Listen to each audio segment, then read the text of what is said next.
Hi, thank you for clicking on my video. This will probably be my first upload, so bear with me, I'm still getting the hang of everything, but I'm starting with the case of the West Memphis 3. Hopefully this platform will become a channel for discussing different topics, different things, different talking points, but we are starting today with true crime. I hope you enjoy the video. Please let me know your thoughts in the comments below. Thank you very much. So there are three main reasons why I decided to create this content now and feel that it's the right place to start. First, it's 30 years ago this month that this crime was committed. Second, there was a very important decision by the Supreme Court in April that may bring us closer to the truth in this case, whatever that may be. And thirdly, I recently saw an interview on YouTube of Terry Hobbs, the stepdad of Stevie Branch, and it made me think of all the different angles in this case, all the lives that it's affected, and it got me asking the question, is there anyone in this whole saga who actually feels like they got justice? The interview genuinely made my blood boil, and it wasn't anything that Terry had said or his responses that caused this, it was the interviewer.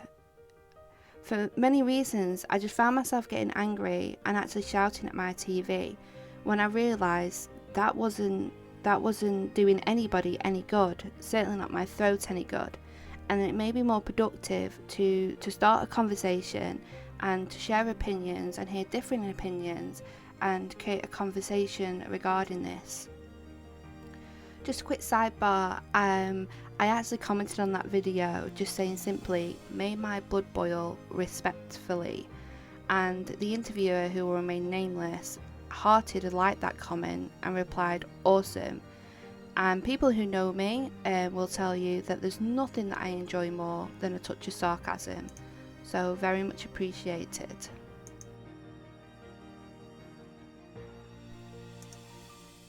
I don't pretend to be an expert on the case, and I advise anyone who isn't familiar with it to watch some of the many documentaries and look up the case in detail, but warning, it's a heartbreaking story. I first became aware of the case one evening when I was looking through Now TV at the true crime section, just looking for something to watch, and I settled on a two-part documentary named The Forgotten West Memphis 3. The documentary was very well done and was intriguing, and I was astonished that in all the years I've been a true crime fanatic that I had not come across this case or heard of it before. Throughout the documentary it refers to a movie trilogy called Paradise Lost, which I'd heard of, but I had no idea what it was about. As soon as I'd finished The Forgotten West Memphis 3, I immediately put on Paradise Lost and watched all three that evening. I was hooked. In The Forgotten West Memphis 3, it rightly focuses on the fact that since Paradise Lost, most people's attention has been on the three boys convicted of the awful murders and not on the murder victims themselves. And if the three boys are indeed innocent, that no one's trying to solve the crime, the idea that a killer or killers may be on the loose seems to have fallen by the wayside. On the 5th of May 1993, 3 8-year-old boys were out playing and two of them were on their bikes. The boys were Christopher Byers, Stevie Branch and Michael Moore. The alarm was raised that evening when none of the three boys returned home, so their parents and volunteers started looking around the neighbourhood and the nearby Robin Hood Woods in search of the boys. Around 8 AM the next morning, on the 6th of May, the police joined the search, led by Crittenden County and rescue personnel. Around 1:45 in the afternoon, a child's boot was spotted floating in the water of a creek, which led to the creek being drained and searched, and everyone's worst fears were realised. In that ditch, they found the three small bodies of the boys, naked and each with their right wrist tied to their right leg, and the same with their left. Their clothes were also found in the ditch, dug down into the mud with sticks thrust through them, presumably so they would not surface. Fairly soon after the gruesome discovery, a theory was presented that the crime was a result of a satanic ritual, and one name came to the mind of a parole officer, Damien Eccles, 18. Eccles had also told a priest that he had made a pact with the devil and was going to hell. The main reason for the idea of a satanic sacrifice was that the boys had markings and cuts on their bodies, and one of the boys looked to have been emasculated. Along with Eccles, the police brought in Jason Baldwin, 16, who was Damien's best friend, and eventually Jesse Miskelly Jr., who was 17, seemingly just because he knew the other two and hung around with them sometimes. Satanic panic seemed to wash through the town and police department following the arrests. Damien and Jason have always protested their innocence and insist they had nothing to do with the crime. However, Jesse, who had a low IQ and wasn't as equipped as the other two for a police interview, gave a confession, admitting his role in the murder and implicating Damien and Jason as the two main protagonists. The problem with the confession, however, is that the details given by Jesse were in direct contradiction to the evidence that the police had already gathered.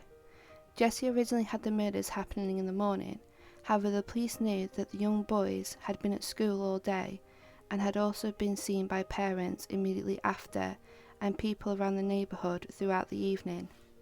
So as his interview went on, Jesse moved the time of the murders later and later in the day, it seemed by police prompting or suggestion, until finally he reached the correct time the police believed it all happened.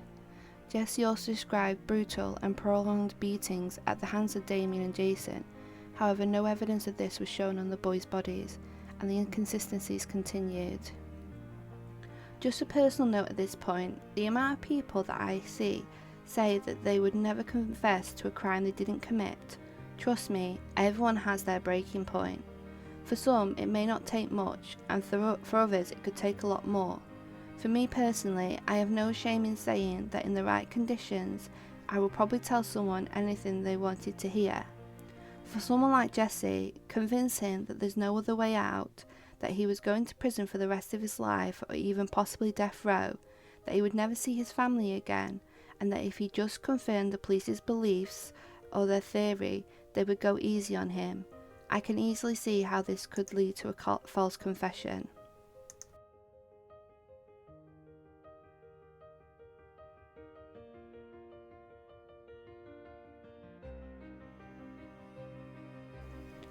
So that's the very basics of the crime itself, and as we go on we'll reveal more details. As we enter 1994, the state and the defendants prepare for trial. Jesse Miskelly was first, and despite his confession, he pleaded not guilty and faced a jury. It's possible that the prosecution tried him first, that if he was convicted, he may be more inclined to testify against Damien and Jason in exchange for a lighter sentence. Jesse's trial was much more straightforward. It hung almost entirely on the taped confession that was played to the jury. Jesse's defence team tried their best to explain to the jury why Jesse confessed, the contradictions in his statements, and why they shouldn't believe Jesse's own words. They were unsuccessful, and Jesse was ultimately convicted of 1 count of first-degree murder and 2 counts of second-degree murder on the 5th of February 1994. He was sentenced to life plus 40 years. 3 weeks later, Damien and Jason went on trial together. Still both maintaining their innocence, Jesse Miskelly refused to testify against the two, telling his attorney and his family he couldn't go into court and tell a lie. So his confession couldn't be brought into evidence or used against the 2 other teenagers. Some of the evidence against the two included a knife found in a lake behind the trailer where Jason lived, witnesses, both in and out of jail, who claimed they heard them confess to the crime and plan more murders, and the alternative beliefs of the two. In addition, Damien took to the stand in his own defence. He tried to explain his interest in the Wicca practice and the thought process behind his writings. No blood was ever found, no fingerprints, no physical, forensic or scientific evidence was ever found to link any of the boys to the crime. The prosecution relied on a cult expert to explain that the boys had been exhibiting signs of being a cult member. These include wearing black, painting your nails black, dyeing your hair black, listening to Metallica, and showing interest in alternative religions. They used all this to show that they were guilty because this was clearly a cult killing, and it worked. On the 19th of March 1994, they were both found guilty on 3 counts of murder, Jason was sentenced to life, and Damien received the death penalty. I'm a huge believer in beyond all reasonable doubt, which should be, theoretically, an extremely high bar. I believe that if there's even a 1% chance that a person is innocent, they should not be convicted, and whether these boys committed this awful crime or not, I do not believe that there was enough proof beyond all reasonable doubt. That a person can be sent to death row on this kind of evidence is scary. Not only did the prosecution seem to base their entire case on the fact that these boys were a bit weird, but the defence actually presented a number of alternative suspects that very well could have committed the crime. They presented the jury with a much more compelling motive than just 3 teenagers who felt like committing a sacrifice just for fun, and yet they were still convicted by a jury of 12 of their peers. Thanks in a big way to Paradise Lost, the teenagers garnered huge support across America. A lot of people related to them and connected with them because they were like them in many ways. I myself was a bit of a weird kid. I wore a lot of black, wore the thick black eye makeup, and listened to a lot of rock. I think people connected to them in that way. One of the reasons the interviewer that I mentioned at the start got me riled up so much was because he kept hammering home Damien's mental health problems and saying people related to them, but that must mean that all of us people were committed for mental health issues and that we threatened our parents. Not everyone goes through the same thing, but we're able to relate to different characteristics in other people and sympathise with them. For the next 13 years, the boys, or men as they grew into, continued to gather support from not just everyday people, but celebrities who joined their cause. However, for the most part, the families of the murdered boys continued to believe Damien, Jason and Jesse were guilty. Paradise Lost 1 and 2 focused heavily on the stepdad of Christopher Byers, Mark Byers, and the possibility that he could be the murderer, and in both those movies, Byers was very vocal about his conviction that the 3 were guilty. That all changed in 2007, with a hair found on one of the boys' bodies pointing to another culprit. The hair was found on the rope tying the boys' arms to their legs. Throughout that 13 years, all 3 boys had made petitions and appeals to have their convictions overturned and receive new trials. Jesse had retained the same lawyer from trial, who was determined to prove his innocence. However, Damien and Jason both changed their lawyers, and there were arguments made that the trial lawyers were ineffective because they had received money from HBO, who produced Paradise Lost, in exchange for cooperation. Like the other appeals, this failed to grant them a new trial, and they continued to fight for their freedom. After the 2007 findings, Mark Byers came to the boys' defence, and in letters between himself and Damien, he apologised for the actions he'd taken and the things that he'd said against the boys. Damien returned the apology and acknowledged he'd also said things about Mark, and thanked him for being able to look past his emotions and see the truth. In addition to the hair found at the crime scene, Damien's defence team presented evidence that the cuts and marks on the boys' bodies, including the emasculation, was caused by animal activity after the boys' bodies were put into the water. There was also evidence that in the jury's deliberations of Damien and Jason, they considered Jesse Miskelly's confession that had not been presented at trial and should not have weighed into the jury's decision at all. Arguments reached the Supreme Court, who instructed the lower court to consider the arguments and whether the DNA could exonerate the 3 accused, and also examine the claims of jury misconduct. In December 2010, things looked a little more hopeful, as a judge who had been assigned the case since trial was elected to the Senate, and Judge David Burnett was assigned the case. On the 9th of August 2011, all 3 convicted of the crime were released from prison. However, this does not mean that they're considered innocent. It was clear that there was new evidence, and with a new judge presiding over the case, the chances were much better for an evidentiary hearing and possible new trial. But how long would that take? Damien was sitting on death row, and the possibility that that sentence would be carried out was very real. The defence approached the prosecution with an offer. The boys would enter an alpha plea in exchange for time served and immediate release. An Alpha plea is basically a way for a defendant to plead guilty while maintaining their innocence. It was the quickest way for the three to be released, and they felt that they could fight for their full exoneration from outside the prison walls. Jason initially didn't want to enter the plea and wanted to continue to fight for full exoneration.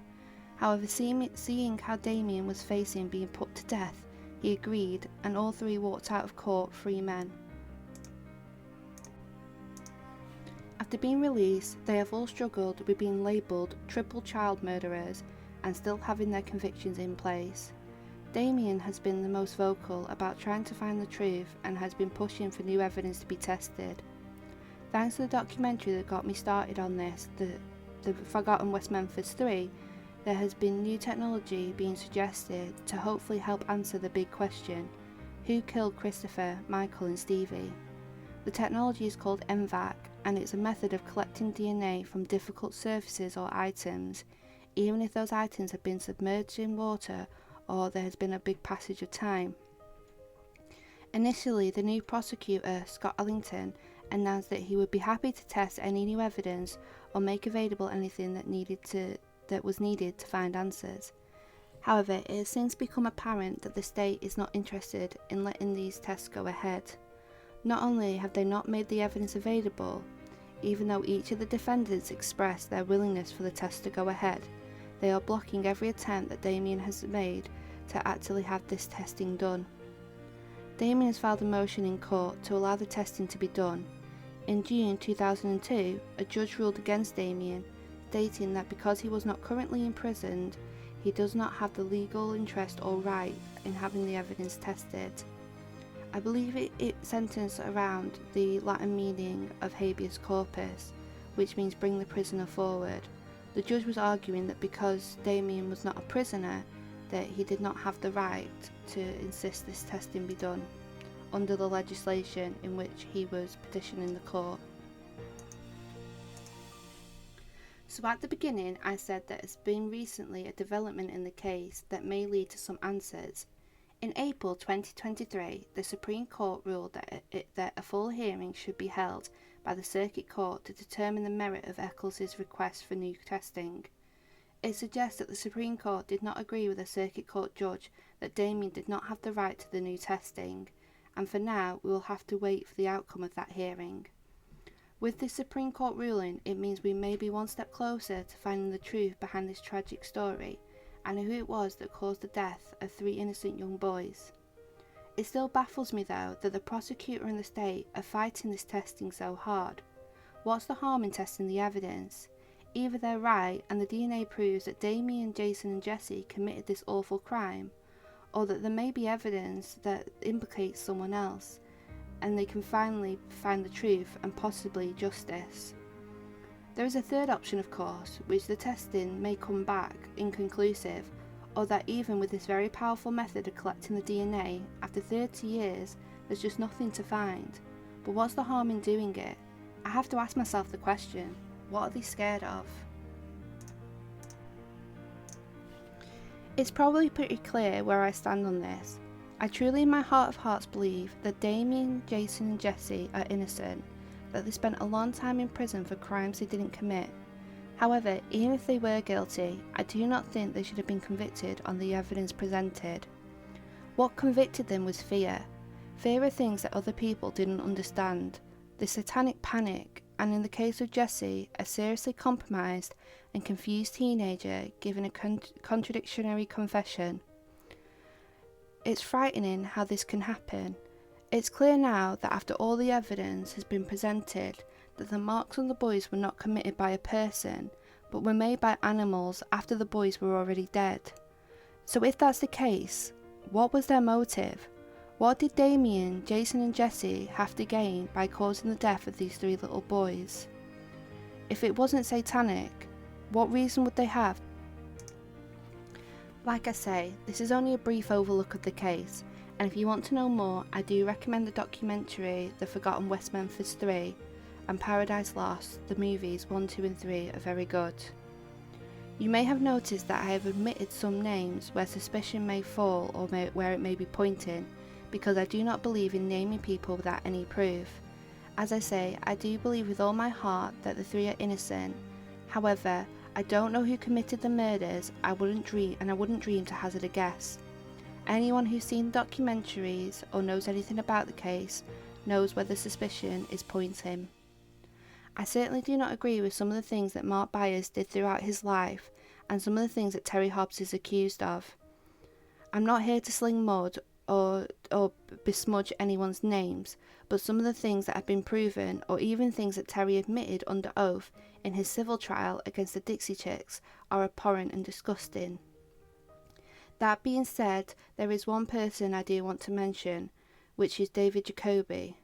David was a friend of Terry Hobbs and was with him on and off throughout the night of the 5th of May, looking for the boys. In 2007, it came to light that there was also a hair found on a nearby tree, which David could not be excluded from. It's not a match. There is a fair number of the population which could also not be excluded as the person who this hair came from. Furthermore, David was in the woods looking for the boys, and even if it was proven to be his hair, it is very possible it ended up there innocently. David has suffered a lot since his name was linked to this case. His personal and professional life has suffered, and the lives of his family. In the Forgotten West Memphis 3, Bob Ruff interviewed David, who spoke very candidly about the events surrounding the boys' disappearance, what they did that night, and how his life has changed since. He has also done an extended interview which can be found on Bob's YouTube channel, Truth and Justice Podcast, where he goes into much more detail, how the deaths affected him, his friendship with Pam, and the heartbreak he felt watching her go through this. The abuse David has endured is unacceptable, and I urge anyone to think before they say or do anything in regards to accusations, especially in this day and age of the internet and social media. In the introduction, I spoke about how much it has affected a lot of people. Listening to Terry Hobbs speak, no matter what you may think of him, it is clear that it has turned not just his life upside down, but Pam, the mother of Stevie, and the other parents to the other boys. The families and friends of the boys that have to live with this for the rest of their lives, as well as the community in West Memphis. No matter which side you fall on, you either feel that 6 kids lost their lives that day, 3 boys that were murdered, and 3 teenagers who spent a long time in prison for crimes they didn't commit, and that the killer or killers have been free this whole time. On the other hand, we obviously lost 3 innocents, 3 little boys who are gone forever, and 3 individuals who were responsible got off easy and are now walking free. Whichever side you look at it, it affects everyone and it's heartbreaking. I also asked who really feels like they got justice. Terry in that interview spoke of how he felt the state should have fought the new trials and not accepted the alpha plea, which is how a lot of people who think they are guilty probably feel. And if you're the West Memphis 3 or their supporters, you certainly didn't get justice. And the three little boys whose lives were taken didn't get justice either way. So really you have to ask the question, who did? And lastly, I just want to dedicate my final thoughts to the victims in this case.